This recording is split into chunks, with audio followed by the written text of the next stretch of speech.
Insurance کے متعلق وضاحت فرما دیجیے، کیا یہ جائز ہے؟ کیا گھر، گاڑی، دکان وغیرہ کی انشورنس کرائی جا سکتی ہے؟ لائف انشورنس کے بارے میں کیا رائے ہے؟ کیونکہ اگر لائف انشورنس کرائی جائے اور اگلے دن آپ کی وفات ہو جائے تو انشورنس والے جو رقم ادا کرنے کا وعدہ کرتے ہیں وہ تو ابھی ادا نہیں کی ہوتی۔ دیکھیے، انشورنس لوگوں کی مدد کی ایک اسکیم ہے، اور اس لحاظ سے اس میں کوئی ناجائز چیز نہیں۔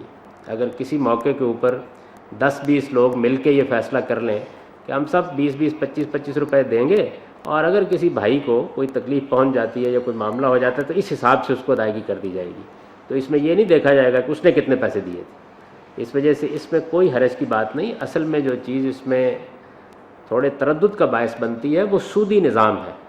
اس وقت ہمارا بینکاری کا نظام بھی سود پر چل رہا ہے، اور انشورنس بھی سود ہی کے اوپر قائم ہوتی ہے۔ یہ قباحت جو ہے یہ ہمارے سارے نظام میں موجود ہے۔ باقی خود انشورنس کے اندر کوئی خرابی پائی جاتی ہے، ہرگز ایسا نہیں، کسی نوعیت کی کوئی خرابی نہیں۔ یہ تو لوگوں کی مدد کا ایک بہت اچھا نظام ہے، اور اس کو زیادہ ڈیولپ کرنا چاہیے، زیادہ بہتر کرنا چاہیے، اور جو اس وقت قباحتیں اس کے اندر ہیں ان کو نکالنا چاہیے اس کے اندر۔